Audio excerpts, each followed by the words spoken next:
We are learning more tonight about a young man who was hit by a car and later died in Vancouver. The mother of the 24-year-old tells us last Friday her son was biking to work when a driver ran a red light. Fox 12's Drew Marine joins us now live from where he worked to tell us more. Drew. His mother, Nicole Burch, spoke with me on the phone tonight and couldn't emphasize enough what a compassionate person he was and how devastated she is that he was taken so soon. Last Friday, Nicole Burch experienced something no parent can ever imagine. Her son, 24-year-old Levi Adolph Collin, was biking to work when Washington State Patrol says a driver ran a red light at Northeast 117th Avenue and 71st Street in Vancouver and hit him while he was in the crosswalk.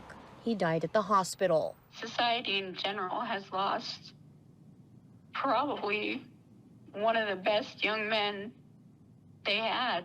His mom says he was a loving, generous person before his death. He was the kind of guy who, if he passed a homeless person and they were hungry or thirsty, he would turn around and go back to work and get them something to eat and drink. And even after his death. She says he's an organ donor and the hospital has already lined up recipients. And even his last act is he's got to make sure that he's taking care of other people. Burch says if there's any way to honor Levi's life, you should protect yourself when you're on the road. I want to make sure that everybody who rides a bike knows to wear a helmet, because even though it wouldn't have helped in this particular situation, it just be as safe as you can when you're on a bike, because the drivers aren't necessarily looking out for you.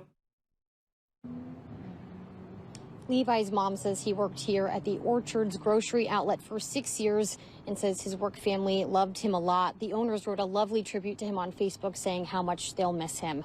If you'd like to help them with funeral costs, you can find a GoFundMe link on our website, kptv.com. Live in Vancouver, Drew Marine, Fox 12 Oregon. Authorities say the driver in this crash stayed on scene and is cooperating with investigators. At this time, there are no criminal charges being filed.